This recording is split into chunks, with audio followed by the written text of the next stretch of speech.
Book a seat at the bar to join us for another episode of McAnally's Pubcast, a podcast exploring the fun and fantastical mind of Jim Butcher's The Dresden Files series.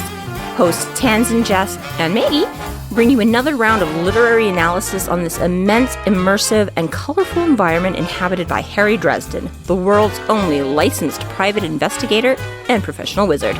Join an active and engaged community of new and die-hard dedicated fans focused on the fabulous themes, theories, characters, context, lore, and more. This is McAnally's Dresden Files Pubcast by Free Flow Rambling. Conjure by it at your own risk.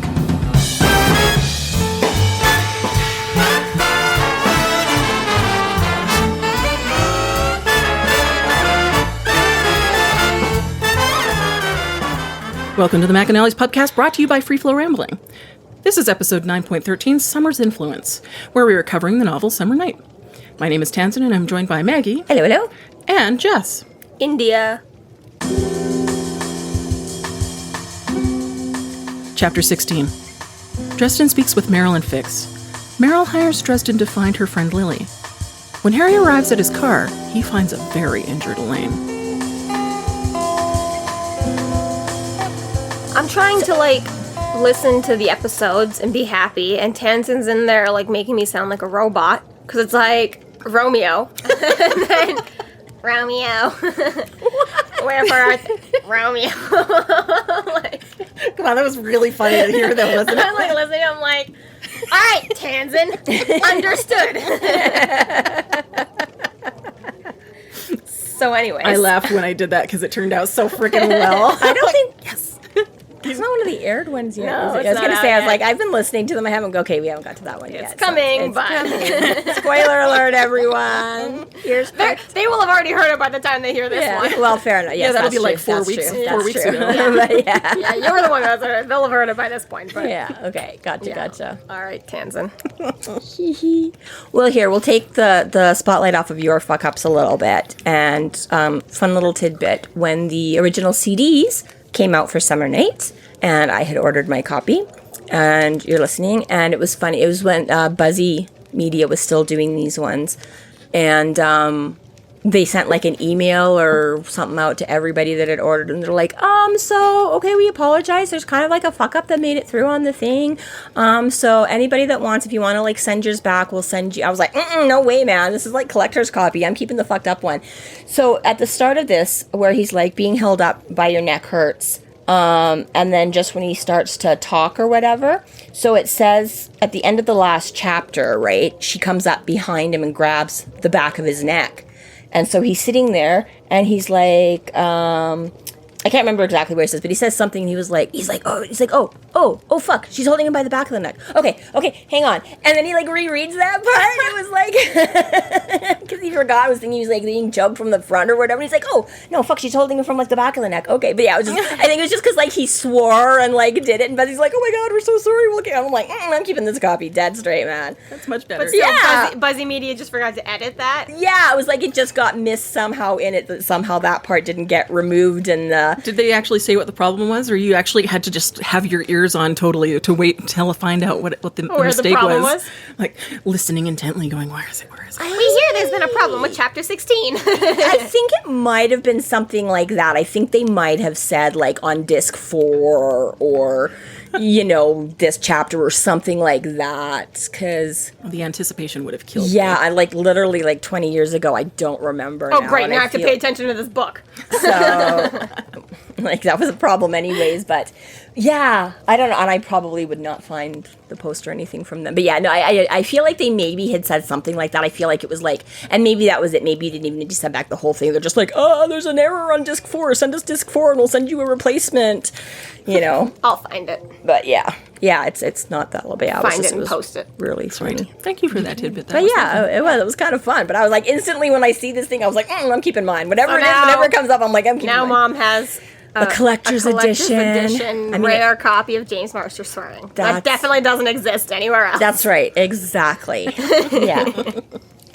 So yeah, Meryl comes up and grabs him and is like, get off of him. And so, yeah, so kudos. I mean, this is funny. This goes back a little bit to where we were talking before about the werewolf senses in and out of human and werewolf form. Because we're like, when he drops Billy off after the Reign of Toads, we're like, oh, Georgia's like nostrils flared and she looked up and saw them coming in, right? So we're like, but then before when Billy, when Dresden goes to set up the circle to bring in Toot and with the pizza, Billy's like, well, I could go off and try and pick up their scent or whatever, right? And he comes back and he's like, yeah, it was a little bit different, but I could probably recognize it again in my other form or whatever, right?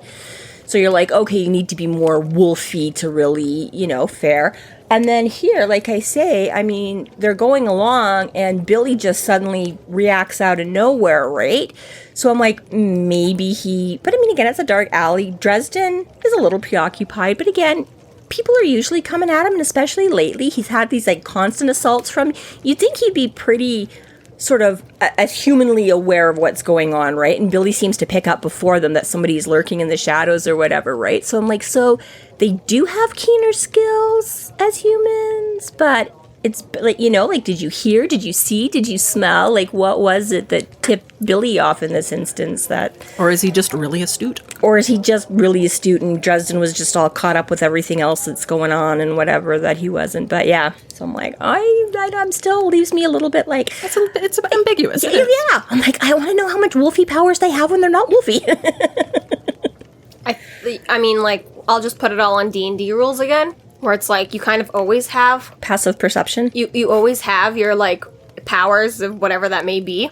But sometimes you just roll bad. And so it's like, no matter what, when you get higher and higher level, your rolls are just always going to be better and better. Even if you roll bad, it's like you just got so much to add on to it. Yeah. But when you're lower level, you're still really dependent on the dice. So it's like, sometimes you roll good and sometimes you roll bad. And he's still really low level. So it's like, sometimes the wolfy powers work and sometimes they don't. And the rest of the time... I'll buy that. I like that. I know, yeah, I now envision as he's writing and trying to set up a scenario, because we already discussed how he sort of creates his characters based that way, sort of gives them a character sheet and stuff.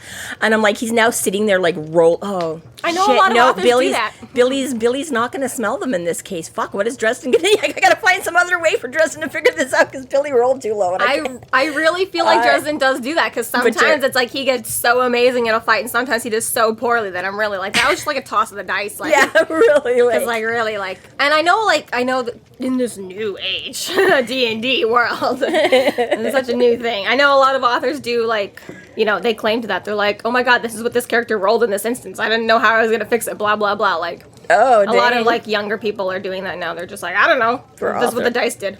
You know what? I guess in some ways that's fair, right? And it gives you a little bit of a step, right? Because remember we were taking a while ago, I was like, part of the reasons why Elaine sucks. What I would suck as an author at this moment without any experience, skill, or training is because exactly I would want all my characters to be super badass and wonderful. I'd never want to give anybody any faults, right? Dresden would never lose a fight. He's awesome, right? But I mean, I guess that's a good way of doing it. That if you sort of let yourself, then roll dice. Yeah, no, I guess they do suck. He's gonna die in this one. Damn it! Forces you to come up with a new solution too. And different. The easy solution is like, whoa, I guess he can't do that power. All right, how else does he get out of this? Exactly right. Where you bring in other characters or situations or right? What gear he's got on? Oh, look, he magically has his superpower Hercules ring today. Oops, no, he left it at home. So. I'm not going to get that out of my head now. I'm just going to picture Butcher as he sits there writing with his, like, mega dice tray and don't fuck me, Gil, come on. What you guys are missing is every single time Maggie does a roll the dice motion, she's performing a hand job in her seat. Yeah. I'm trying very hard to be professional and not make fun of this, but it was just too much. The third time was too much. That's okay. This is also where the Moby Dick Seaman episode just aired, so you already... I work with children!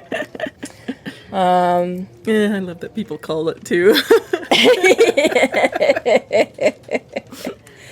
So here we are introduced to, again, yes, it's this couple from the picture, from the funeral home, and Fix squeaks, so he immediately identifies him. And then Meryl introduces herself.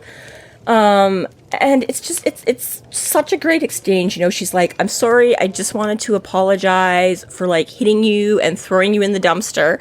And he's like, are you sure you got the right guy? He's like, nobody ever apologizes to me. Yeah, it's really not an expected moment to have the The people that you sort of suspect right now. Right. Apologize. Oh. Yeah, it's like they just suddenly wailed on you and ran away. Oh my god, the wizard's here, the wizard's here. Well, he's supposed to be an okay guy. I don't know, run away, the wizard's here. And, and only a few hours later is now holding you up by the back of your neck. And then, sorry. And then that's the other thing. And she's like, no, I was scared. I acted without thinking. And he's like, okay, well, I'm pretty sure lurking in a dark alley to mug me with your apology isn't the normal way to go. But, I never read that Mars Venus book. So, but it's again where he's like, okay, so you do want to apologize, but normally, yeah. And she's like, okay, not what we meant either. We were just trying to, wait around. But it's like, it's not my fault y'all freaked out and pounced on Fix. And then I had to rescue him. And then, but yeah, it's just, such a great, she's like, I want to apologize for, throwing you in the dumpster.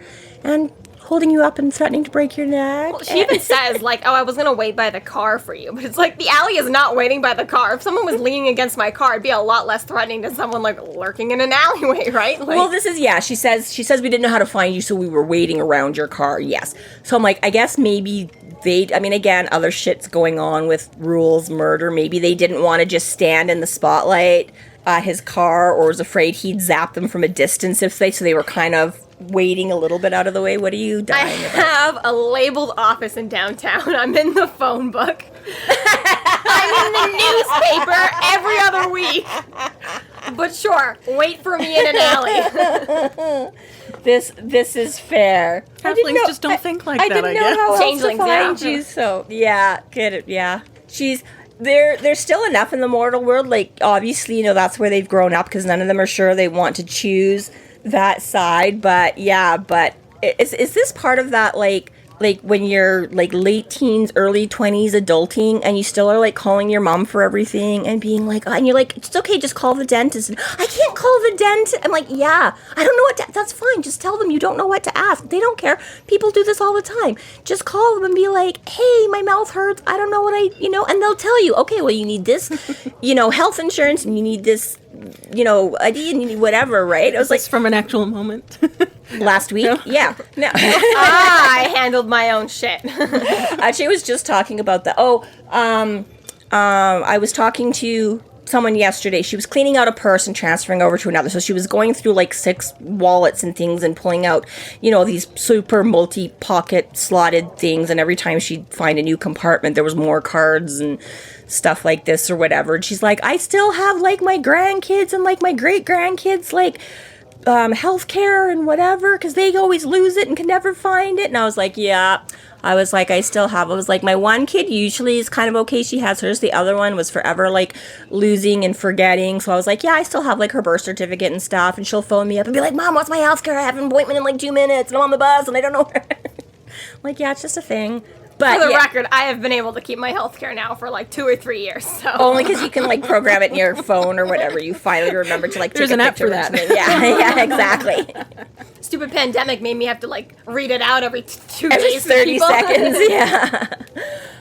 So yeah, is this one of those things where Meryl and Fix and them are just young enough that, yeah, like you say, it doesn't occur Look up to a phone them book. I know, what is that? It was they don't know, Early 2000s, they had to have still known what a phone book was and how to use one. Or they just, They're also comically disorganized and got their heads running around like chickens with their heads off. Oh my god, the wizard! Whee! Right, and I mean, in all fairness, we've all done shit like that fairly, the other day where you're like, oh my god, I can't do this, how am I gonna,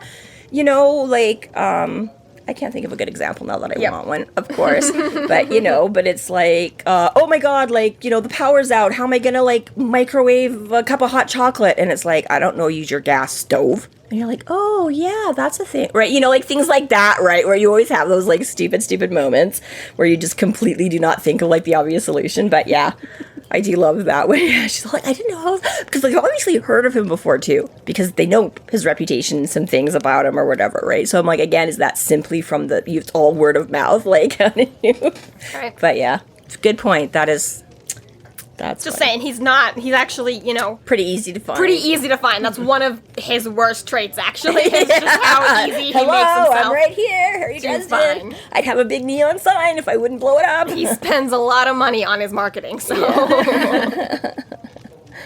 Yeah. So he feels this headache coming back that has been coming on and off throughout his talks with Billy and his talks with Maeve and his talks with... So she offers some help because he's like, I got things to do, thanks for apologizing, catch you later. And she's like, oh no, wait, he's like, I don't really have time to wait. And she's like, well, I might be able to help you with the whole Ron thing because like we were buds. So he's like, okay. And then she doesn't really give him any information here. So, okay, fine.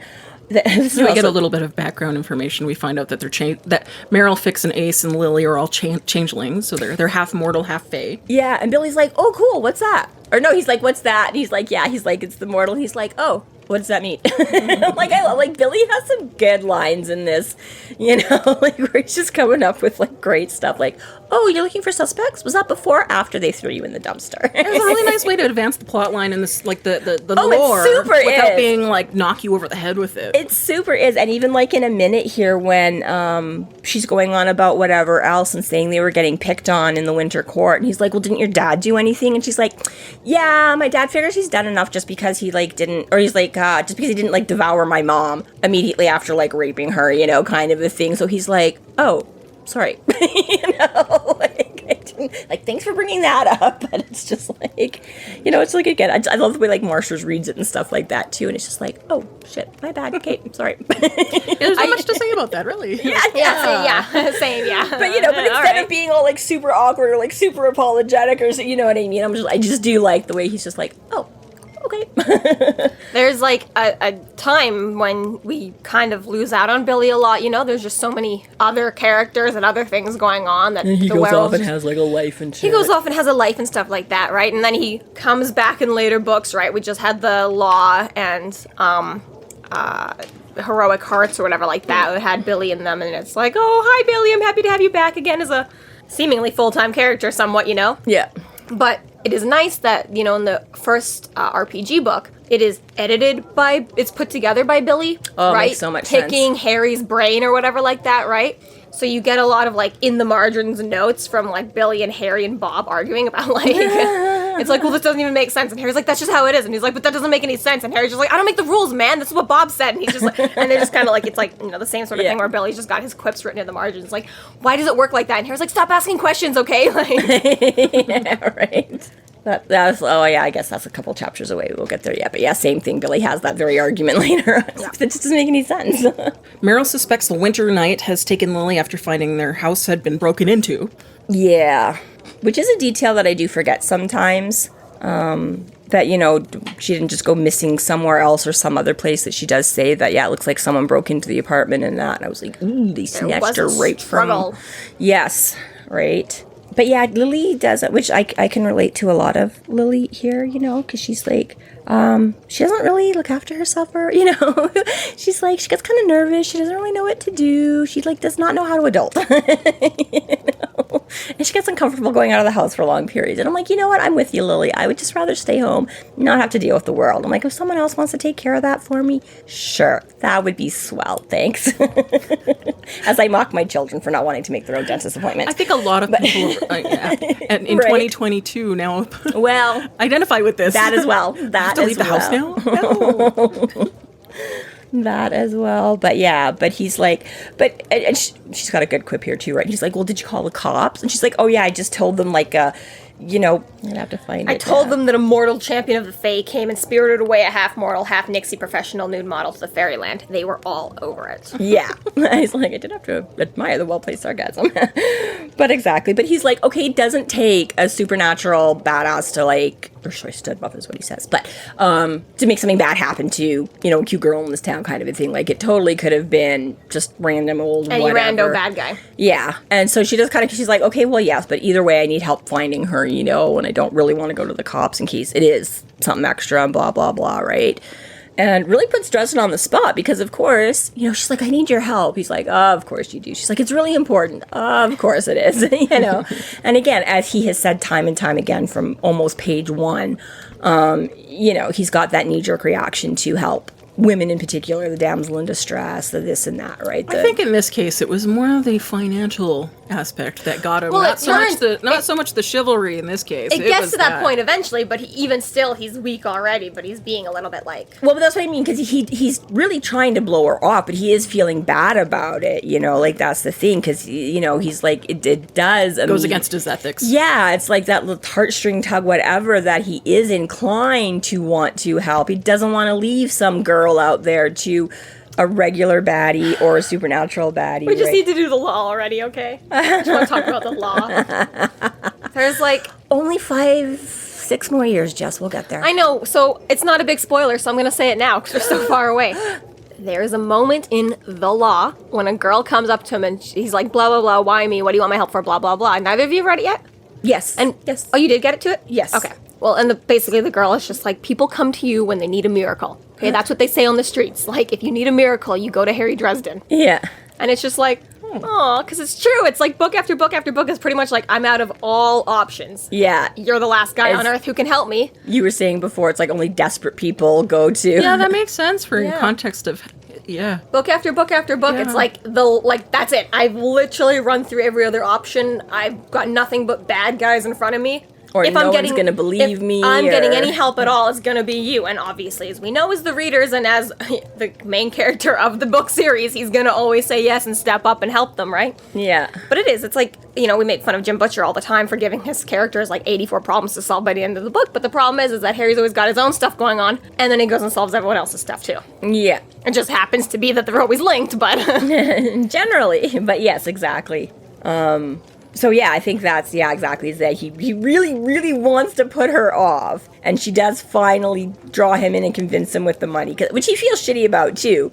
Because he's like, well, I can't spend it if I'm dead. But he's like, at the same time, if I survive all this, it is going to be necessary. I am going to lose my office. I am going to lose my apartment. I have to pay for all those phone book ads. Like, I need some money. Which makes that whole exchange that's happening right now when it's like, you know, you've got Billy watching this thing right now on the sidelines, seeing this woman be like, you're the only person who can help me. My friend's in a lot of trouble. She's been, like, probably kidnapped by fairies. And Harry's still like, nope, can't do it. 5 minutes ago, we were terrified of you. Now we're, like, begging for help, you know? And Harry's still being like, nope, can't help you. Sorry, I've got too much other shit on my plate, right? And it's like, what could Billy possibly be thinking right now? And then you get her being like, I'll pay you double, I'll pay you triple, and I'll put $1,000 bonus on you right now, or whatever like that. And then Harry's finally like, yes, and it's like, what is Billy thinking for all of this? So much nicer when you go to the law and you see that moment when Harry starts being a nice guy to people just for the hell of it, and you've got Billy on the sidelines being like, good job, Harry. It's just, Billy really goes from being this like 20-year-old whoever to like a 35-year-old like adult, and you're just like, I know. Crazy. Like a nice, normal, well-adjusted He grows up in male. the supernatural world and mostly comes out fine, and I'm really proud of him for that. I know, and most of the guys that have grown up in a non-supernatural world are just not always as nice. Billy's a good guy And the whole time. Billy's just a good guy, Billy. and it's so nice to see. You really got to listen to the law.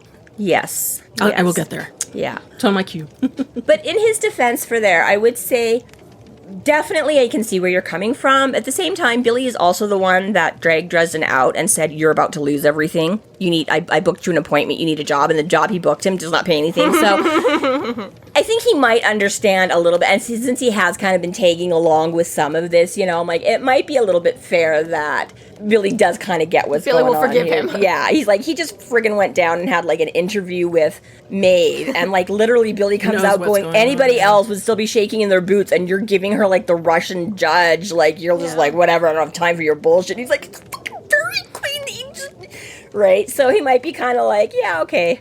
The fact that Billy really did grow up as respectful and nice as he did when he had that influence the whole time. He's like, I don't have to be afraid of fairies. My friend Harry isn't. Yeah, right. Exactly. Exactly. He had a good, solid upbringing. Their childhood, that Billy did. Oh, we got to meet Billy's parents. They must be amazing.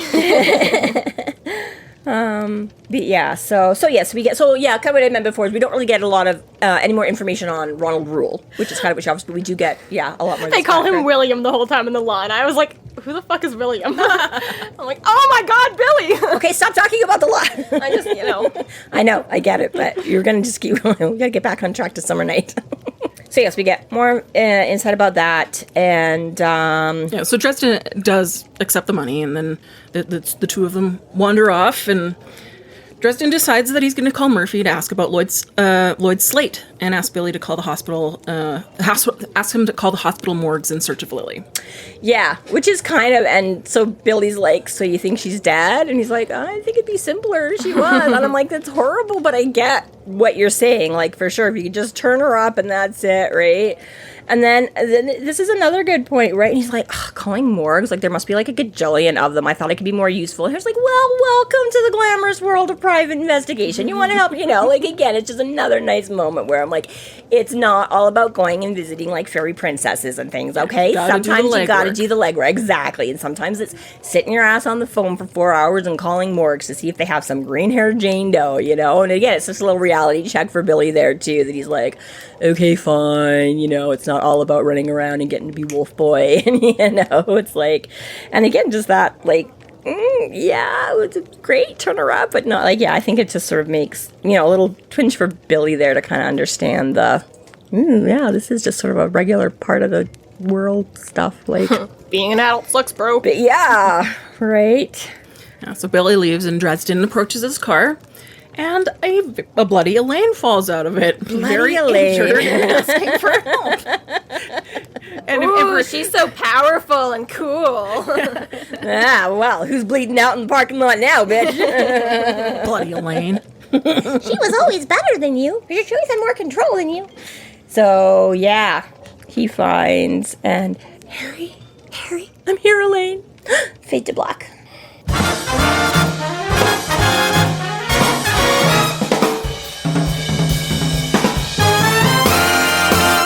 Thank you so much to our Patreon subscribers for your generous support. It's people like you who help us keep doing what we're doing. If you're not yet a Patreon subscriber, sign up today and get a fuck ton of bonus content, kick-ass merch, behind-the-scenes outtakes, and more. Sign up today at patreon.com/freeflowrambling.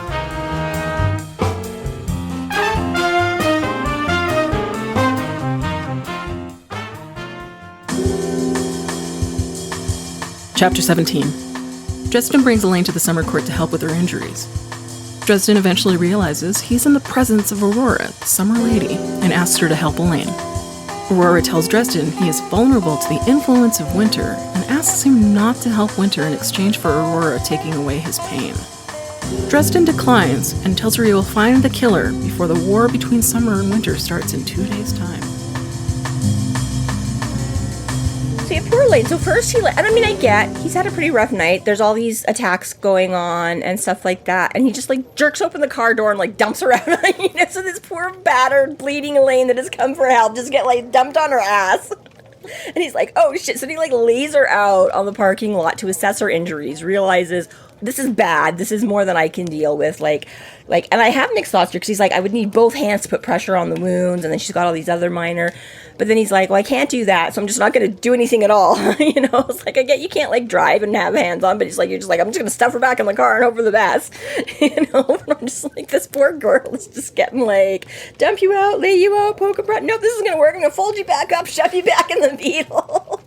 Sorry, I can't keep any pressure on your wound, so just bleed out as slowly as possible until I get you somewhere, doesn't take off his shirt and tie it around, try and make some kind of pressure bandage, and it's just kind of, I'm like, I get It's a bit of a shock, though. I get the shock. He's not expecting to see Elaine in his car and at all. I'm not saying I would do any better in that situation. I mean, I've never been faced with anything that severe. Flight or freeze. He's a little bit on the freeze part. Yeah, but it's I was going to say, I've definitely got a cell phone, so I would definitely just be able to call them to me, right? Yes, millennial. And not move them all around the place. And understanding he doesn't have that option, it's like, okay, fine. Yes. But yes, typically, First aid training 101. Don't move the body when they're bleeding out all over the place. There's that, especially if you don't know if there's that spinal wound, and she does have this big, the big laceration in her back and everything. And her arms are laced open. That's disgusting, first of all. That would be enough for me to be like, okay, you're on your own, bye-bye. Well, yeah. I'll send paramedics down the corner. I don't know if you're envisioning that quite. Yeah, it's just some cuts along it. I don't know that they're necessarily... It says laced open.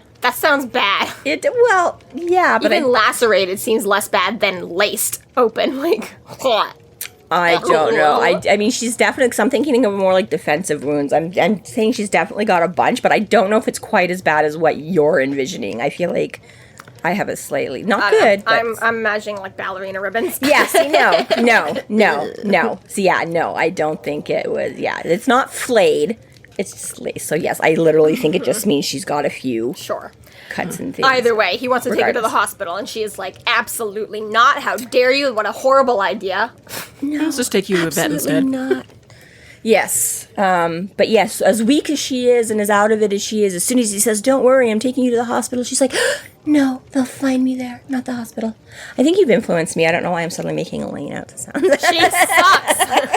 And I'm happy she's about to die. No speaking ill of the dead. Not dead yet. Dead yet. You suck, Elaine.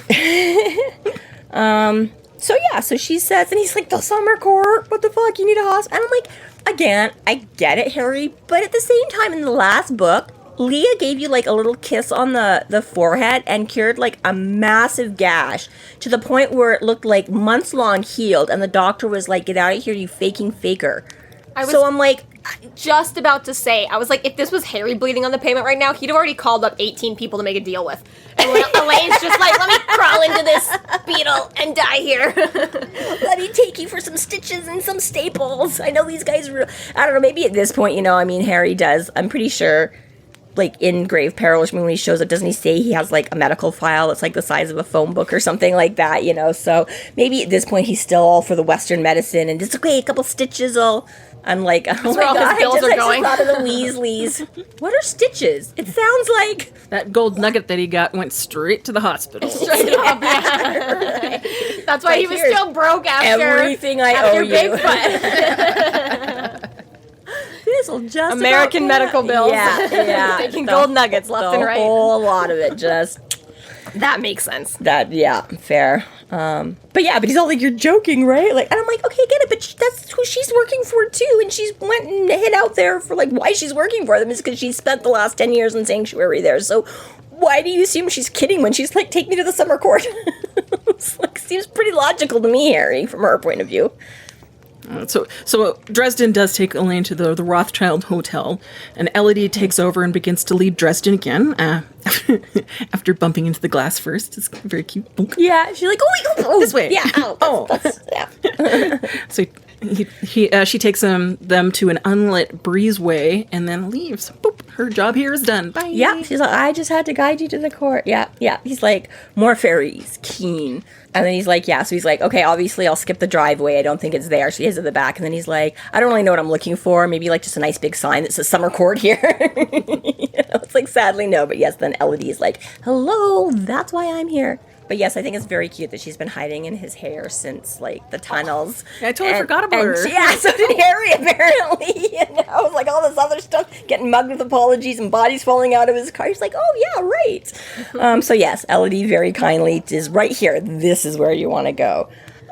So yeah, he's got to carry her up, and he's very nice about it. But, you know, I'm like, as you know, Elaine is like slim, but she's got a lot of muscle, so she's really not light. Well, somebody is in a dead weight. They're like extra heavy. Yeah, but yeah, I like how he's like, "I'm not calling her fat, people, just so you know. She's just muscular." And I'm not a wimp. I'm not weak. She's It's just really muscular. how I took it. Yeah. That's how I took it more. Yes. Either way, it's just this is all it is. So he's frantically figuring out how to, you know, he wants to get his amulet so he can, you know, light up the place and see what he's doing, and bing, the doors swing open and there's some girl. "Oh my god, Ella, quick, let's go." So she jumps back in the elevator with him, and yeah, again, Harry speaking for all of us there. He's like, so it just has like a key to get up to like the penthouse or whatever. And he's like, "I wish it had like a bank of buttons so I could just like senselessly like press the button to speed it up." You know, I was like, who has ever done that, Harry? Come on, we all know that doesn't work. We know the door closed thing doesn't work either. Why do they even put that button there? Right. I have had it work occasionally, but it's one of those things where it's never going to work when you want it. If you see that like coworker or something that, or like weird neighbor that you don't want to, when you then it never does, you know. It's like when you mean to hit like the door open button to hold it open for like the lady with the baby stroller, that's when you like slam it shut in her face. You're like, "I'm sorry, I was trying to keep it open, sorry, wrong button." As someone who's had a job that has required elevators for 3 years now, the first thing I do when I get in an elevator is press my floor, and then I press the closed door buttons, and I don't have problems like you guys do. You're just standing around waiting 5 minutes before you press the close door button. Yeah, it does take a time, but the first thing you do when you get in the elevator is start pressing that button. It only takes once and it goes. I've never had luck with that one. It just never does it for you me. You just get all the dud elevators that, yeah. Apparently, because like walk signals that never, like, the walk button that never actually changes when you need to. But anyways, but yeah, so they have kind of a little thing here, and she's like, what happened? And he's like, I have no idea, I just found her. And she's like, oh man, she's like, you're with Winter. And he's like, how did you know? And she's like, oh, it just shows. And again, it's like Toot, where he's like, I can smell her all over you. He's like, is there a deodorant? So apparently, this person too, she can just automatically pick up that he's like with Winter. And she's like, but I don't get it, like, are you sure you want to be here? And he's like, abso-fucking-lutely not, but she needs help, and she wanted to come here, so I'm not leaving until... Yeah, the courts really piss all over their property, don't they? Like, you're mine! They're very possessive. It's really, red flag, people don't date fairies.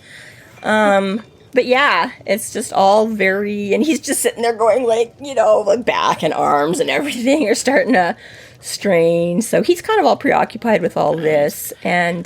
So the elevator does finally open... Yay. And it opens up to this rooftop jungle-like garden. And the woman leads Dresden through it. She leads them into an area with a gnarled tree throne and a few people around it, including a centaur blacksmith. Cool. Mm-hmm. Really paints a picture. Mm-hmm. No. He forges. The painter's on the other side.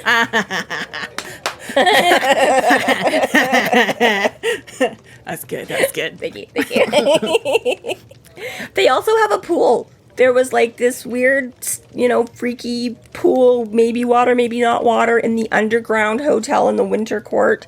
And now up on the Borneo portal rooftop fairies thing. There's just another pool, square pool in the middle there, not doing anything, perfectly still and glassy, and it's reflecting the moon. It's reflecting the moon. Okay, well, fine, yes, but yeah. So again, Maeve, I guess this is a little bit like the original cover art for the book too, right? But like Maeve had her big like icy snowflake throne in this pool, and here she's got like a pool and a big living tree throne, and which is funny because he makes a point of it, but really, you don't really come back to that. So I don't know. I guess it was just cool. Maybe it was a good idea. Ladies in their thrones. Okay. Yeah, I guess it was exactly. It was just setting that scene, the kind of between the two courts.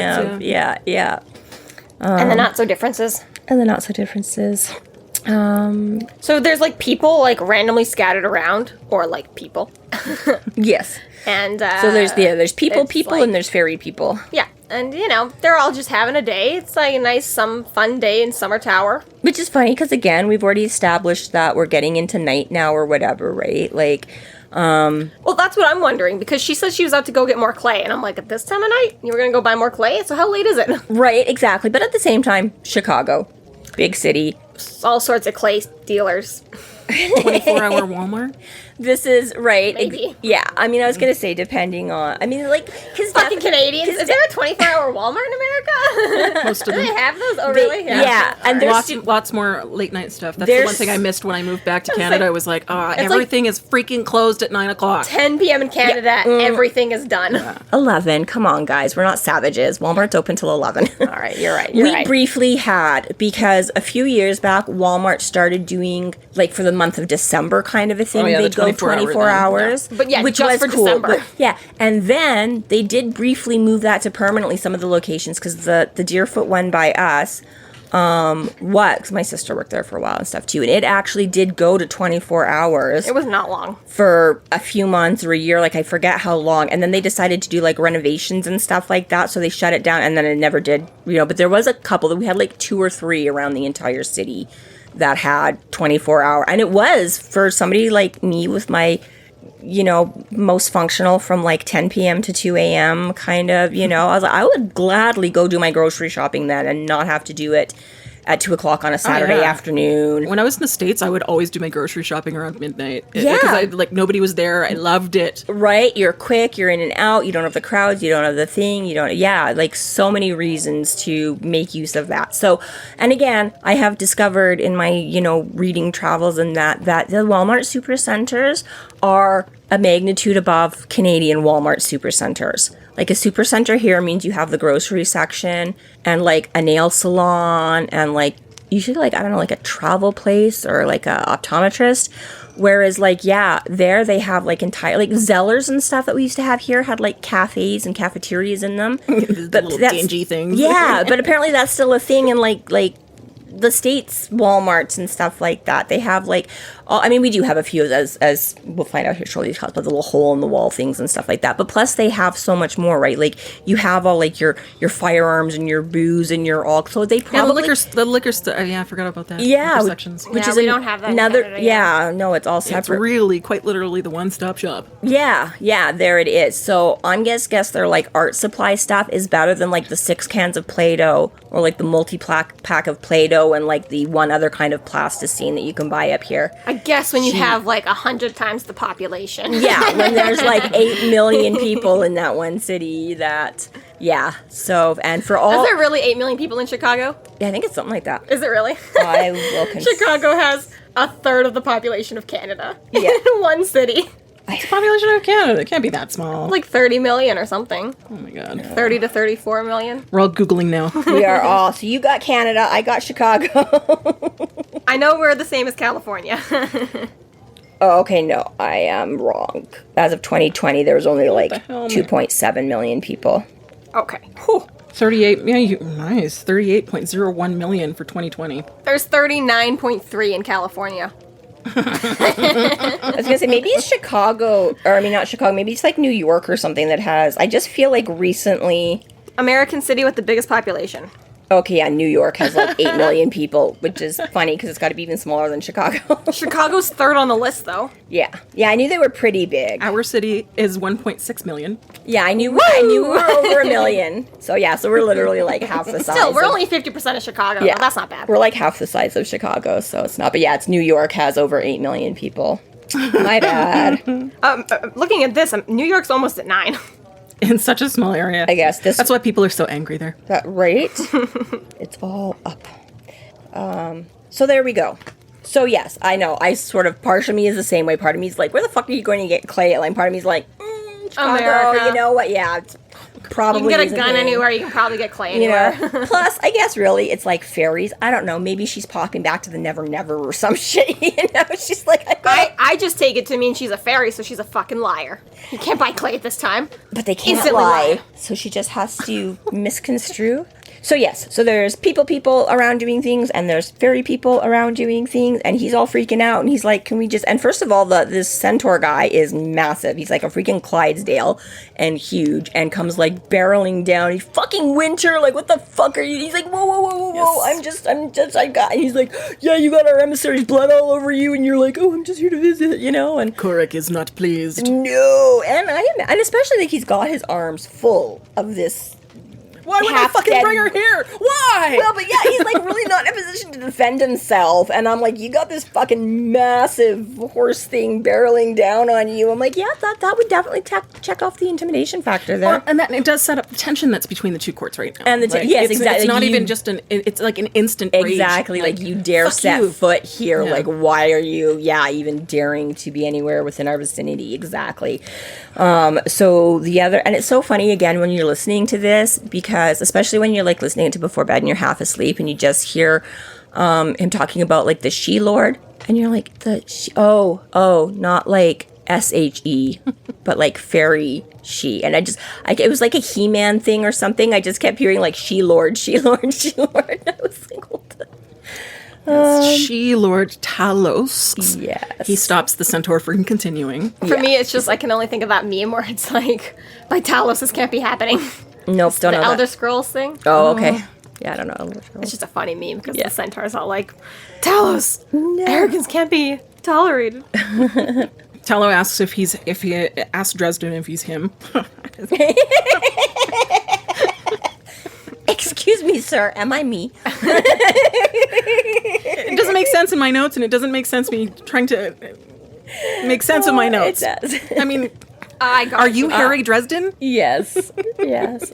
Are you? If not, he's going to be upset with me when he catches me running around in his underpants. Right? True story. Diffuse with humor. Exactly. And I'm like, yeah, Harry has time to be smart alecky, but he doesn't have time for any of these other guys to not get to the point. He's like, I'm dying here. It's like he just blurts the stuff out. He doesn't even think about it. It's just like, blah, blah, blah. Oh, yeah. Oh, I said that. Instant. Oh, it's completely, second nature. But that's why I like it so much when, like, they continue to try and be like, well, then I grant you out. He's like, blah, blah, can you save her life already? Yeah, yeah. He's like, yeah, that's great, but... Great, nice to meet you. Hello. Oh, dying woman in my arms right now. Does anybody care? These are definitely creatures of pomp and circumstance. Seriously. Right.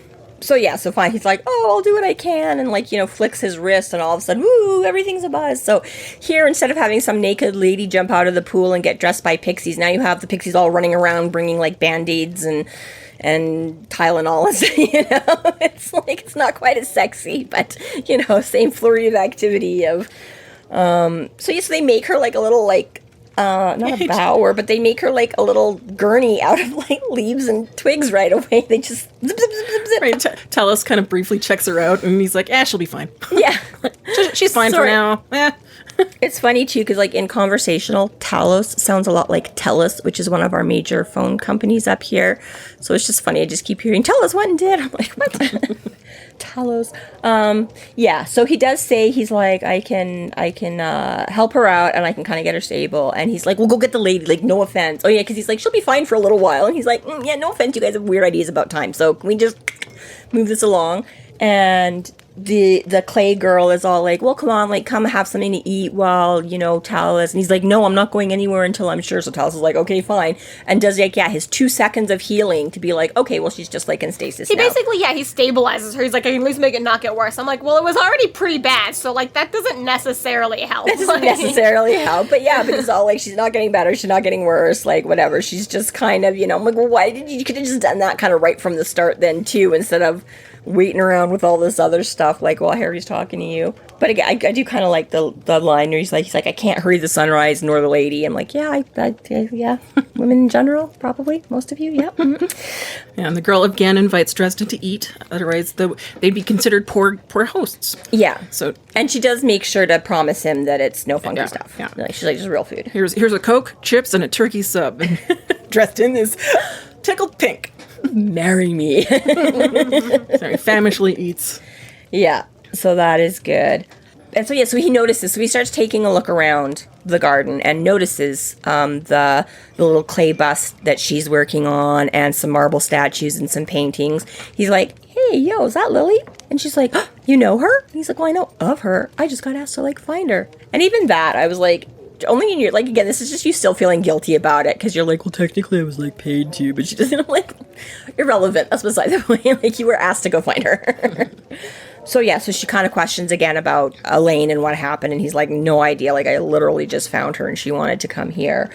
And she's like, I don't get it, like, your enemies, like, you're working for Winter, why would you? And he's like, because I don't really give a shit, like, I'm, like, yeah, they hired me for this gig kind of a thing, but I'm not, like, pro-Winter, and, I'm definitely going to make sure that Elaine, as a woman, as a mortal, he doesn't necessarily know if the person he's talking to, that they know each other, but, we know, like, he's got, but, again, just from an outside view of whether Harry knows this woman or not, it's just like, this woman is dying, I'm not going to just leave her on the side of the road somewhere, like, it doesn't matter that she's working for Summer, it's like, mortal, same team, kind of like, like you're saying with the council or whatever, as long as you're mortal, we're team mortal, kind of a thing, right? And she's kind of surprised by this, because she's like, like Mab usually hires, like, colder, harsher people to be for, I'm surprised that you have a speck of human decency in you, is basically what she's saying, and he's like, well, and this is where he basically realizes that she is the Summer Lady, because, like, yeah. Oh, you would know like, this because fuck. You're Aurora. But honestly, he figures it out fairly quick. Yeah. Like, really, like, props to you. Like, it wasn't like he was here all day or whatever like that. Like, I always felt he was a bit slow on the uptake, but that could be the privilege of reader's perspective. I don't know. Listening to it on audiobook a few days ago, to me it seemed like it took forever, but then reading it on the page, I was like, oh no, he figures it out on like the third page. Like, that's fine. Like, yeah, see, I'm just thinking back to when I was... See, when I was reading it, I didn't put it together until he said it. I was like, oh, okay. Yeah, all right. Okay, so maybe that was because I remember going through the first time and being like, oh, well, fuck, this is going to be... as soon as there's like a nondescript fairy and like, I'm like, oh, this is totally going to end up being You know, I don't read ahead. I don't. I just take the book as I wasn't reading it, but I know, but but I was gonna say that's what I sort of mean by like the reader privilege is that again you don't get introduced to a lot of completely no-name background characters, right? Like, again, when you're watching a program, you can have the entire state of New York in the background scene, and you know they're just background because they're not in the forefront. Whereas in a book, because you have to mention everybody, again, it's rare anybody gets mentioned that's not going to be, right? So I think I kind of had that inkling from the beginning that I was like, oh, it's going to, especially when she's just like, oh, it's fine, the lady will be here, come on. I'm like, oh. So yeah, he's like, fuckers. But yes, granted, Dresden was a little distracted with a lot going on here and worried about her. Yeah, upon his realization, Aurora sort of does this transformation thing and kind of resembles Maeve in appearance. Yeah. Sailor Moon, magical girl transformation. Yeah, just stops kind of looking like the girl next door and starts looking like... Which, again, make up your fucking mind, Butcher. Because he doesn't say anything about Mab being weird until he goes to the funeral and is like, nobody's standing out. But Mab looked weird and Grum looked weird. I'm like, well, you didn't really say that about that. And now you've been talking to this chick for like 10 minutes, 20 minutes. I have no idea how long this exchange is supposed to. He's a little concerned his friend is dying. Well, again, right? But it was like all of a sudden she, you know what I mean? So it was like, well, she seemed to have blended in well enough. I mean, he never specifically said she was mortal or she was fairy. He may have thought she was some kind of fae. But you know what I mean? It's just like you kind of keep going back and forth where like all these people that you're suddenly talking to that you don't realize are fairies until they suddenly expose themselves as fairies. But you're like, fairies don't really blend in. You can always tell a fairy. I'm like... Dude. If you're looking for them, I guess. Continuity's for wusses. It's not. He's always writing this in the aftermath, right? He has to look back on his memories and be like, all right, what? Yeah. Unreliable error. They're so hard to figure out. Oh my god, I totally knew that was you. But this is why it gets so, like, you know, like, fairy is fairy is fairy. Forget about summer and winter, because he's all like, okay, cool, stop playing games, go help Elaine. And she's like, maybe. Yeah. I'm gonna talk to you first. See how I feel about you. Then we'll see if and it's like, fairies are just crazy bitches no matter what side of the aisle they're on. Pretty much. This is really interesting dialogue that they have right there going on, because she's like, he's like, stop playing games. She's like, you think it's a game? He's like, no. Yeah, like, I know, damn. Well, it is a game. Haha. Yeah, I know, right? Oh, okay. Because that's totally how you expect, like, you think this is a game? He's like, I know damn well it's not. And you're like, yeah, we get this is important. We get the stakes. And she's like, well, you're wrong. It is a game. We're like, what the fuck? What? So Aurora is suspicious of why Elaine was hurt and is cautious to help because she might be playing into Winter's hands by helping. Yeah, maybe this is all part of the grand plan. Maybe this is a little... You know that I know what you know. You want me to in my opinion there. Like, yeah, big time, right? And he's like, I don't fucking care, just help. And she's like, okay, well, I do believe you, but I don't trust, you know, like, again, I believe that, sure, you want me to help her make her better, but I still can't trust that because you might not realize, you know, the cat's paw you're being, that, you know, Mab could still be manipulating all of this or whatever. So even though you genuinely think you're just here to help her out. And she makes a lot of good points, too, like that Dresden he's basically a mercenary. He's had dealings with demons in the past. He's traded himself to Leah for power, and he's even killed people. Like, yeah. Just like all of that. And it's like, oh, yeah, okay. Yeah, and he's trying to excuse it. She's like, you've summoned up demons. He's like, just nickel and dime stuff. Like, it's, you know what I mean? Like, I didn't inhale. Like, it was just kids dying out. He's like, you know? And then, yeah, and she just kind of keeps stacking it up. She's like, well, you've also done this, and you also done this, and you also done this. And then he's like, oh, fuck, yeah, not a lot I can say to that, right? Yeah. So... And you get sort of like this predetermined sort of fate overtone or undertone in this conversation. Like, from the beginning, you have been meant to be a destroyer, a killer. Do you know the original purpose of a godparent, Mr. Dresden? Yeah, I said. I felt tired. A godparent is chosen to ensure that a child has had religious and moral guidance and teaching. Indeed, she said. And your godmother, your teacher and guide, is the most vicious creature of Mab's court. More than Maeve's equal, second in strength to only Mab herself. Yeah. Insane line right then. Insane line. Because, like, yeah, like, once you've gone off and read the books a million times and you're not analyzing and doing a podcast like this, you don't always think of stuff. But it was this most recent reading when I was just like, do you know what a godparent's for? And I was just like, Oh shit, that's a good fucking point, actually. That's a real good point you're making. It was not just a sort of empty title that it is a lot of times now, you know. It's like, yeah, no, it had specific purpose and meaning, and that Harry's mother and Leo would have both been absolutely aware of. Well, yeah, right? Like, again, you have to appoint some. You don't really just get to be, I'm your godparent now, you know, like, exactly. But yeah, they're supposed to be there. So if you are unable or unwilling to fulfill that duty, your godparents are supposed to make sure that you are still brought up. Yeah, it sounds like we're starting to get a little of this glimmer that Dresden has really been molded into the person that he is, specifically by these courts already. Yeah, well, all these hints that he had, you know, like you say, like in book 2 when he's talking to Chauncey, and he's like, oh yeah, I totally knew your parents. And he's like, wait, what? And he's like, oh, you didn't know about, you know, like, you know, again, all these hints about what his mother did and who she knew and what she was connected to and when he was born and all this kind of, you know what I mean? Well, even up to the most recent full novel Battleground, you've still got everyone just being like, hee hee, you're not ready to know yet. It's just book after book after book is like a little line, a little throw, here's but it's just starting to be more obvious. They're starting to more specifically acknowledge it and be like, we're just not. Whereas here, it's all these little teasers and stuff, right? So, yeah, it does start making you wonder, like, oh, again, is this just like, I don't know, you know, again, like people are like, oh, you have your mother's eyes. I'm like, yeah, I've heard that my whole life. Big deal. What does it mean? Blah, blah, blah, blah, blah. You know, like all of us have. No, you really stole her eyes out of her skull. No, literally. Did you not realize that when your mother died, they implanted? Yeah, you know, exactly, right? He's like, wait, what? So yeah, but I love, and again, I do enjoy Marshall's reading of this, right? And he's like, so he said, we get this great line about how vicious and everything Leah is. And he's like, teacher, guide. He's like, is that what you think she is? And she's like, isn't she? And he's like, Leah barely noticed me, except when she thought she could get something from me. I spat.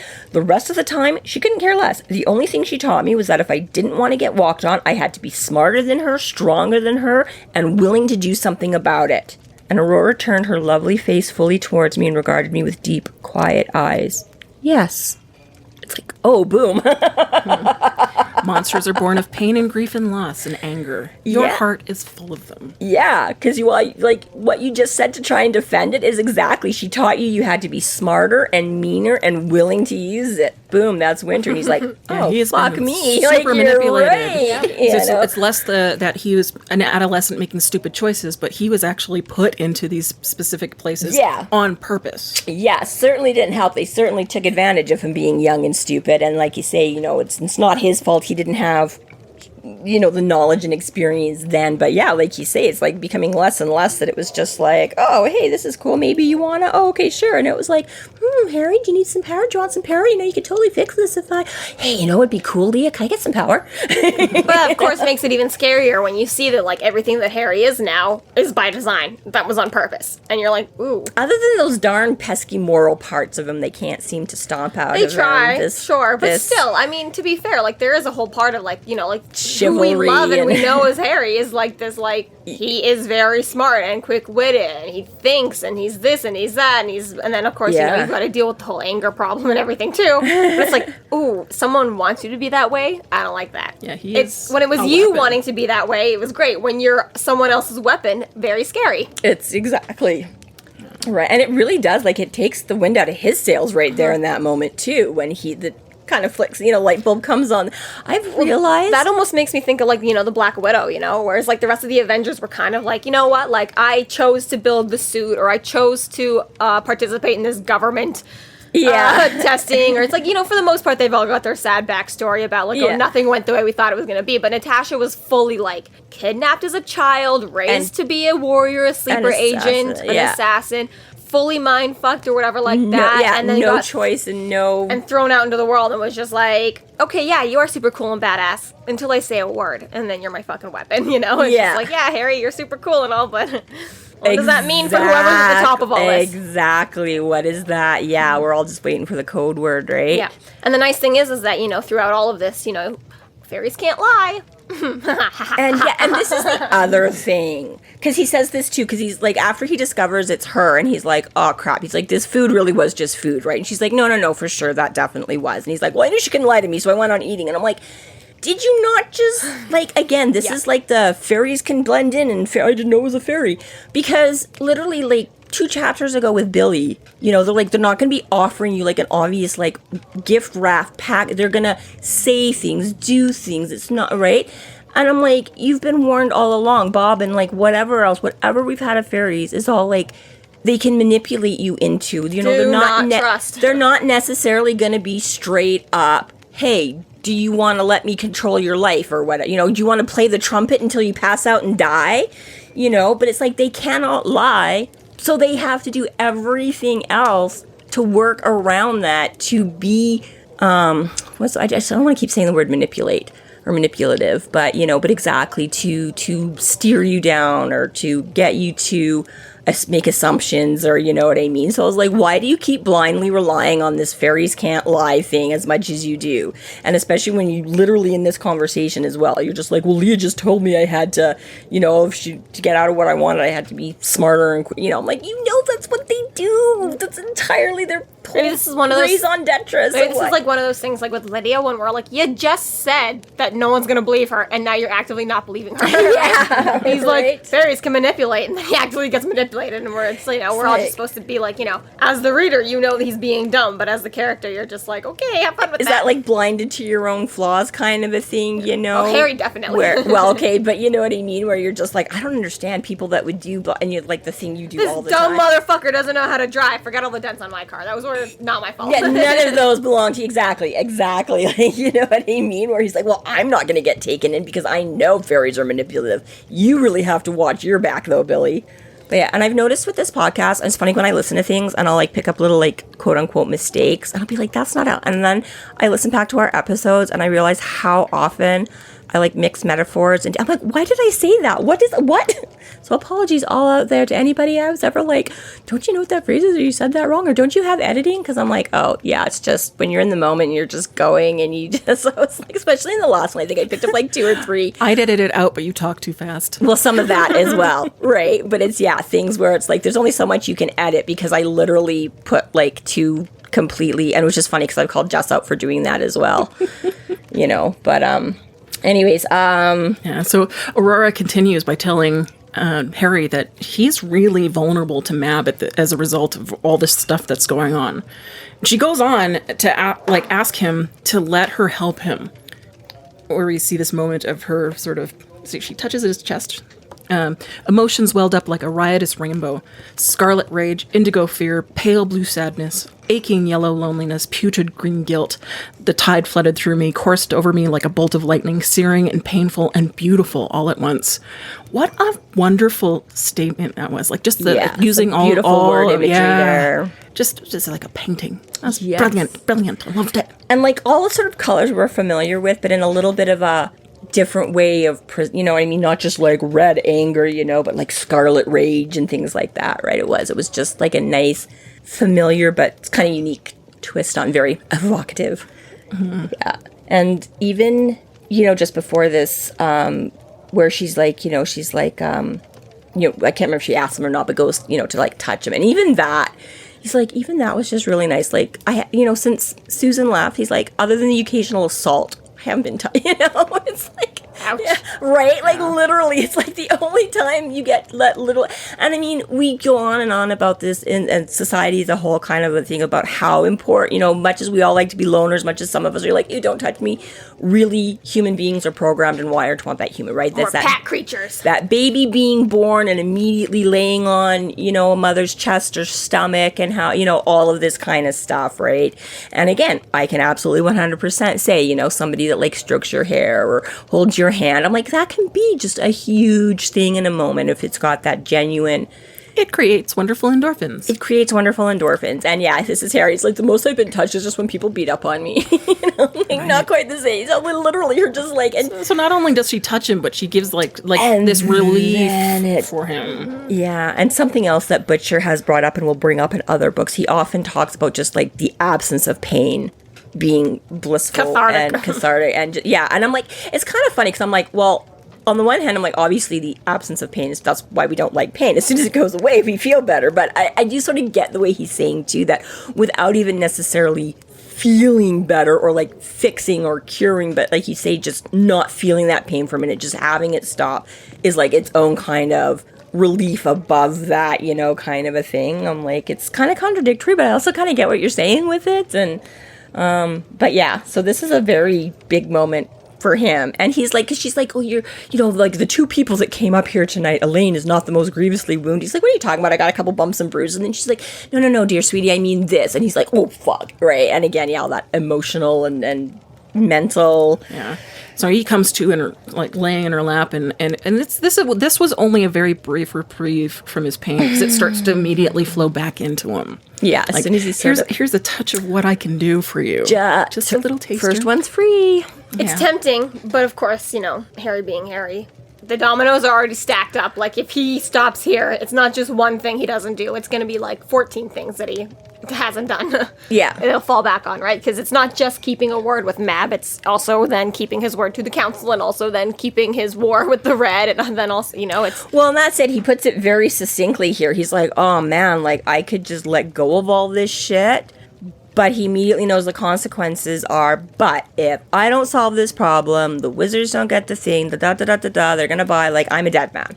Like, no matter which way you he's stay like... in this utopia as long as you want, but the second you walk outside, that. Yeah, meanwhile, everybody else is going to suffer and pay the consequences, because as long as the vampires don't have him, it's not like they're going to be like, well, we don't know where Harry went, and they're just going to be like, okay, no problem, we'll chill till he gets back, then we'll start the war back up again. You know what I mean? Yeah. And, like, all those other wizards and people on the fringe are just going to continue getting slaughtered and wiped out, and he's like, I can't, like, sure. I really like that at this point that Aurora does try to make a bargain with him. It shows that both courts have the exact same MO, even though they do it in different ways. Completely different ways. She's very subtle about her manipulations to try to make this a deal with him by giving him this that just relief. Shows how much more open to summer they are. Even like we us three right here have these kind of like preconceived ideas that, summer's a lot better. Like, it would be great if we were in the middle of global warming every day. That sounds awesome, but it's like, well, no, actually, like, really think about it. Like, both sides fucking suck. Both sides are bad. Very much the way Toot puts it, right, is the way we all sort of envision it when you hear them called the summer and winter court, that the ones that do mostly good things go to summer, the ones that do mostly bad things go to winter, right? And we're like, of course, that makes sense, right? Summer is beautiful and warm, and everybody loves summer, and winter is harsh and cold, and everybody hates winter. But yes, they are, once again, two sides of the same coin. Yeah. Very much. And thank you for throwing in stacking the dice and giving me an example the dominoes. The dominoes are already stacked. It's like, I don't know, dominoes usually fall, the cards are stacked, but thank you for just giving me that example I did not have 5 minutes ago. That I notice every time you do it, but never hear myself do until I'm listening back to an episode and going, what the fuck is coming out of your mouth, child? So Aurora tells Dresden he's honorable, if not misguided, and she does finally agree to help Elaine. But first wants information from Dresden. She asks him what Mab has already told him of Ronald's death. Mm-hmm. And he replies that it's only of the death and the loss of the mantle of the power, and that the killer needs to be found, but no reasons of why. Yep.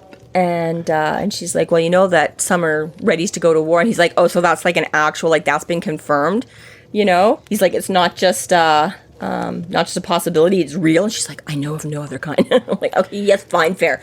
But yeah, right. He's like, it's suddenly gone on from, not that this might, but like, yeah, they're starting to, like, they are starting to stack the dominoes. Not only is the war a definite, but it's going to happen in 2 days' time at the midsummer. Summer solstice, At midsummer, sorry, at summer solstice. Whatever, yeah. Basically, the summer solstice is coming, and that's the last time Summer will ever have any sort of power if they don't, because it's not just that Ronald Rule's power he got killed. It's not just they don't have a summer night. It's that the power that the summer night possessed did not come back to them, so they can't even elect a new summer night. So, if they've got any chance of ever holding up their own court against winter, it's going to have to be during the summer solstice, because in 1 year, they'll be so weak in comparison. Like, winter will have taken them out by the time the winter solstice comes around before then. It is now. There won't be another summer solstice. But yeah, exactly. That's exactly, how she says it. Like, we're at the height of our power right now, and as of that longest day of summer, you now start getting into less daylight. Every day after that is winter. So they're like, every day leads up to the longest night, and then immediately then winter starts weakening and you start moving back into... But winter will not start weakening. But they won't. But exactly, it's like if they move into their seat of power while having a chance to have stolen, because again, they're like, who else would have it? Like, obviously, summer's not going to steal their own power. It's theirs. They have it. So nobody else in the world really needs it or can use it. So who but winter would steal it? You know what I mean? So yeah, they're like, they are going to exactly rise. They're going to upset that balance and fuck everything over.